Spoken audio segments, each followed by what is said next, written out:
Давай, давай. Ana. Mujik. Va Feruzaxon qaynigachizni ishlatib o'zingiz yonida qarab turdingizmi bezrayib deb noto'g'ri gumonga bormanglar. Men kechga qolib kelgunimcha pari chaqqonlik qilib xamirlarni tayyorlab qo'yibdilar. Qolgan ishlarni esa birgalikda qilishga kirishib ketdik. O'zi zakaz erimdan tushdi. Qovoqli mantini juda ham yaxshi ko'radilar. Biz esa go'shtlisini yaxshi ko'ramiz. Xullas o'zini xafa qilish yo'q. Ustozlarimiz niyat qilsangiz to'liq so'rang, xayrlisini so'rang deb aytishar edi. Doim ko'nglimda bir g'ashlik bor edi. Agar turmushga chiqsam, yorimni opalari yo singillari menga zulm qilmasmikan deb Allohim menga shunday opa singildek bo'lib ketadigan qaynopa yoki qayni singil nasib etgin deb so'rar edim. Pari bilan alhamdulillah hozir opa singildekmiz. Mantiga keladigan bo'lsak, oddiy mantidan Xorazm mantisini farqi faqatgina ko'rinishida ekan. Xorazmda ishining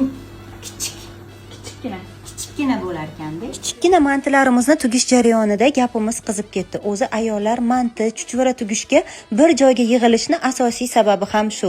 Kayfiyatimiz ko'tariladi, suhbatimiz qiziydi. Bu orada mantilarimiz ham juda tez va mazali bo'lib pishdi. Erkaklar ishdan kelgunga qadar o'zimiz o'tirib iftorlik qildik. Alloh taolo barchamizni tutayotgan ro'zalarimizni o'z dargohida qabul etsin. Xonadonlarimizdan qut baraka arimasin, mehr oqibatimiz esa hech qachon yo'qolmasin.